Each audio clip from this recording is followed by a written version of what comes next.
We continue our NCAA Knoxville Regional Game 4 news conference with Tennessee head coach Tony Vitello, shortstop Dean Curley, and pitcher Andrew Behnke. Coach will make an opening statement, and then we will take questions from both. Coach. I thought the guys did a good job grinding out at bats, and Beam was outstanding, as good as he's throwing the ball at the start of the game. Some long innings on offense or whatever it might have been. Their offense being very good. Just kind of hit a couple speed bumps. We went with our gut, and the biggest part of the game and the biggest factor in the game was how well Behnke threw the ball, which was outstanding for us. And that's the nature of a tournament. It's not going to be conventional. It's not going to be pretty. But what you're looking to do is put yourself in a better position for whatever the next day is. And obviously the day for us tomorrow is Sunday. We'll see what happens between two great programs tomorrow before us. Brian and Eric to start. Andrew, just what did you have working for you today? And I guess Tony on Andrew, is that as well as you've seen him throw this season? I'll give him time to think. No, the first appearance in Hoover. Well, the second appearance in Hoover, if I got it right, was as good as I've seen him throw the ball. I mean, there was no messing around. It was right to it. It was coming out of his hand as good as possible. And then, the next time out wasn't as good. But I'd rather coach a guy that empties the clip, or however you want to phrase it, and then is running on fumes later, as opposed to a guy that doesn't quite know how to pace himself or whatever it might be. But I think that's the most amount of pitches he's thrown for us while being here. So you could call it his best overall or complete outing. My changeup, I felt really good tonight. Slider was working, and fastballs were getting over when needed. So. Home run was one of the hits that kind of sparked this offense, and what turned out to be 12 runs, double-digit hits, and all that. What were you looking for going into that at bat, and what did you see from the rest of the offense tonight? Yeah, just looking for a strike, just see the ball hit the ball. And he changed up a little bit and was trying to get his slider in the front door, and kept fouling off good pitches, and then he left it over the middle of the plate. Staying on run 3 with Paige and then Carthy. Dean, kind of building off of that, it's been about 2 months since you saw one go out of the park. What was it like watching it leave the park, rounding the bases, and obviously getting to put on the fur coat and everything? Yeah, it's a great feeling. I mean, it's a one-of-one feeling. You can't make that feeling any other time. So just great feeling, great teammates to be there to make it even more special. Coach, how big did you feel like the walks were for you guys today to get some extra guys on base and help you guys drive in quite a bit of runs there? Yeah, we knew we were facing a guy with phenomenal stuff, and it was just that. If anything, based off his last outing, I think in the Big Ten tournament, he was up 3 miles an hour or so on the velo, and Christian Moore, we're always confident when he's starting the game for us, but those were 3 as good of pitches as he could throw to start the game. So you knew you had your work cut out for you, but it kind of all started with Billy. It's really fun when he hits it over the fence, or we've talked about his hard contact outs all the time, but he also had one of the bigger moments in the game just simply by making the guy work. And we don't score in that first inning, but it kind of put a halt to the momentum, and it also kind of showed our guys what the way was again, it may not be conventional, it may not be pretty. It's cool Dean runs into one, but I think it was all set up by just grinding out some at-bats. Tony, you always talked about wanting a hornet's nest kind of environment since you got here, and first weekend of tournament play with the renovations, first round of renovations with the atmosphere of those first couple of innings. Is that kind of what you envisioned when you always talked about having that hornet's nest vibe early in your tenure? I think so, but I think we've had it. It's weird around here. Good baseball guy here is watching the regional, and the stadium has changed every time he's been here, and it's like, well, it changes every time for us too. So it's always kind of been what you're describing, but it just takes on different feels to it with the second deck of the porch, third deck of the porch, and then it felt like I was a football coach for a minute with the offensive, the quarterback couldn't hear the play coming in there. This technology we use is whatever, but it was pretty cool the crowd interfering with the pitch comm and then getting excited, and then certainly kind of putting pressure on the pitcher. Again, Foley's got literally big league stuff, and our guys made it tough on him, but I think they got kind of a John Stockton assist there from the crowd. Andrew, what was the difference in this outing compared to the outing against LSU, and I guess 2 going back to the Vanderbilt one? Like, what's been the thread there, what went wrong, what's going right now, and so on? Yeah, so I changed. I'm not afraid to mess up. It's kind of talked about with someone, and I'm not gonna go out there and just lay it out and see how it goes. Row 3 with Casey, then John. Coach, how much pride would you say this offense takes on being able to consistently send homers out of the park, now being just 5 away from breaking the single season home run record as a team? I think it, to Dean's point, I think he said 101 or whatever he pulled out of his pocket there was, kind of describes the feeling. Like it's got to be a pretty good feeling. I didn't feel very often, and it's kind of a moment to celebrate. But I think that's a byproduct of a lot of work that goes on in the cage with Coach Elander. And then our guys are big and strong. I mean, Dean is not built like your average freshman. And then normally along the infield, there's been some phenomenal infields that I'm picturing a few of them where, okay, maybe the first baseman's big or the third baseman, is a Scott Rowland type guy who helps Indiana's program out. But those 4 large human beings, there.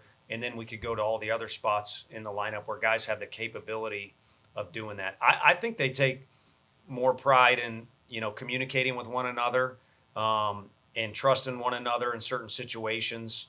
And I've seen them celebrate other times where maybe it's not the coolest thing or the thing that pops up on Twitter, but they realize there's value to it in the game. And that to me has been one of the pleasures about being around the group this year is they kind of coach each other the way the coach would want to coach them. And it's those things that I had there filled in the answer. Back to Ryan, then Eric. Tony, would you have liked to be able to save Combs for tomorrow? And if the answer is yes, why did you decide to make the move to him? No, I remember when I was little, I don't know who makes gummy lifesavers. I guess Nabisco. My cousin worked for that company, and I got sick.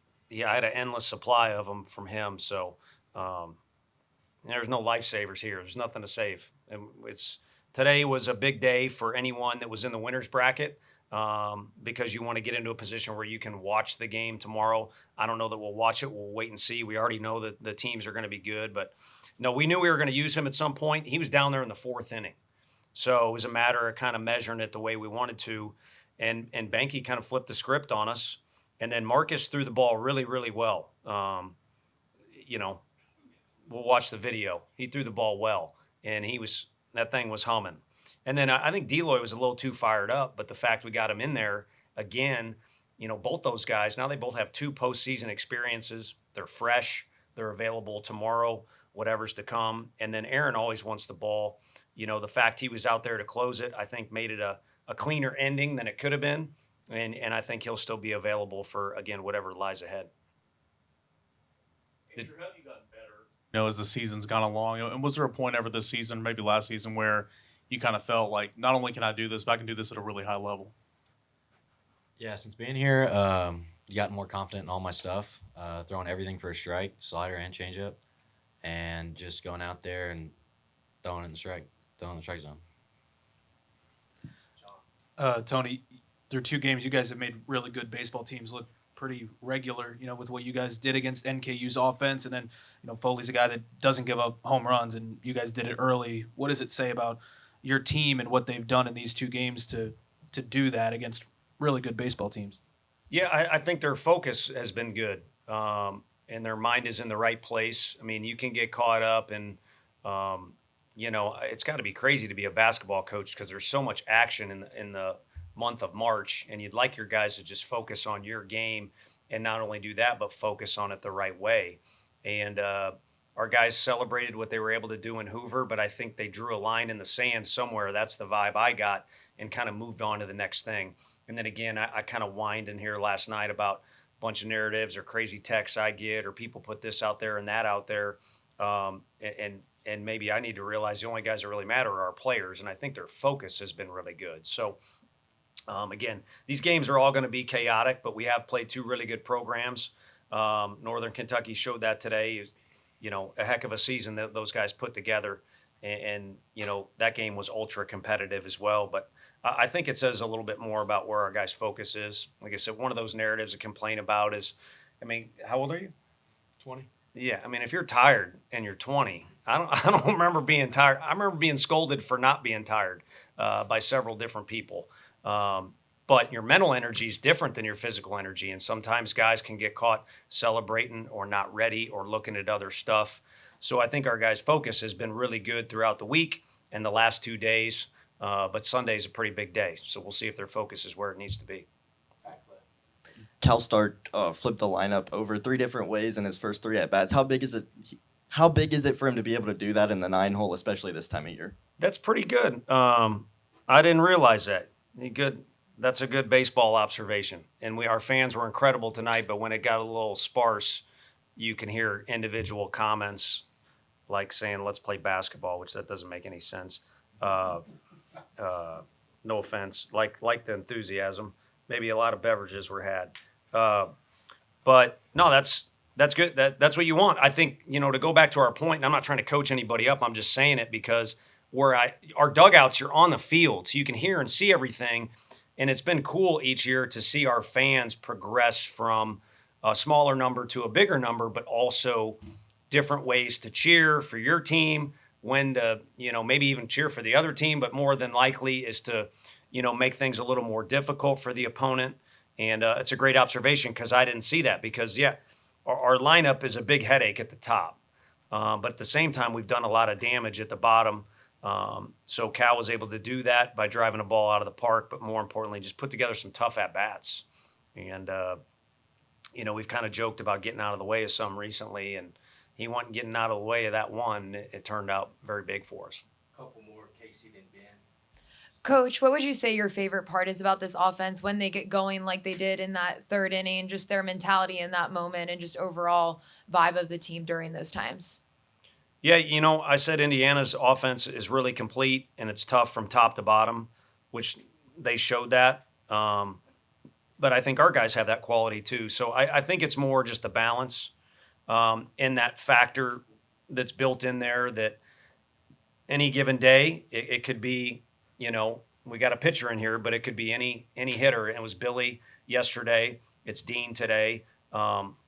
Someone should be fortunate enough to be that guy tomorrow, and I'm all for being Dean again. But, the odds are someone else will have a big day too. So I think anyone in that lineup is capable of getting to you. And, you never know who it's going to be that day. But I think everyone is involved in contributing, which makes it fun. With Drew, you mentioned it in your opening statement, but what'd you see there? Or how much do you think the long offensive innings early kind of impacted and threw off his rhythm? And what was maybe the difference in the command those first 2 innings compared to those last 2 innings for him? Yeah, that's just a conspiracy theory for me. I mean, we'll watch the video and kind of see where misses was and how he was, if he was in the zone or when he wasn't. But it just didn't look like the same guy consistently during the second part of the outing, it just getting after Cal's mitt. And there were moments in there for sure, including the last hitter, which made it really difficult to take him out. I think he was at 90, and I'm kind of talking to Drew through the microphone, although he doesn't need to watch this. I think he was at 90. Arguably their best hitter's up. He had hit a homer, and I'm not so sure with that rhythm he was in. He's not the best guy to get him. But if he would have got him, I think Andrew would have probably started the next inning just based off pitch count. And also sometimes, like Chad Dallas had this outing that was really weird too. I think he only threw 4 innings, but we kind of counted it as like 7 because of how long the game was. He kept getting up playing catch. I think he even went to the bullpen one time. So we probably would have, if he would have been able to retire the next hitter, he still would have been angry with me. But I think he would have came out of the game because of the nature of how those innings evolved. And again, it's a tournament, so expect anything, prepare for anything, and be willing to do anything. We'll finish with Paige. Tony, obviously the deeper you get into postseason, the margin of victory just gets more razor thin the further you go. So looking at today in Indiana not going away, what's something that you internally want to get buttoned up as you move on? I don't necessarily think buttoned up. I think just welcome the fact that you're going to be challenged consistently. Speaking of the fans one more time, people started to depart a little bit, and it for a few different reasons it had turned into a 4-hour game. So I get that, but by no means is it a formality to finish a game. And I think Dylan's homer last night was enormous. against a really scrappy team and a complete lineup that was really dangerous at the top. And then, today, you got to know you signed up for a full day's work. You take a lead that early. It's kind of like in basketball. You see these teams are going to make their run at you. In Hoover, we knew dang well they were going to make their run at us. And fortunately, Combsy was good enough to finish that thing off, and the margin's 1. Tonight it's 6. It's kind of all the same if you're in our spot. Again, for fans, they may see it differently, but at this point, they're all closely contested games, and you'd like to have one more than the other team at the end. All right. Thank you. Thank you.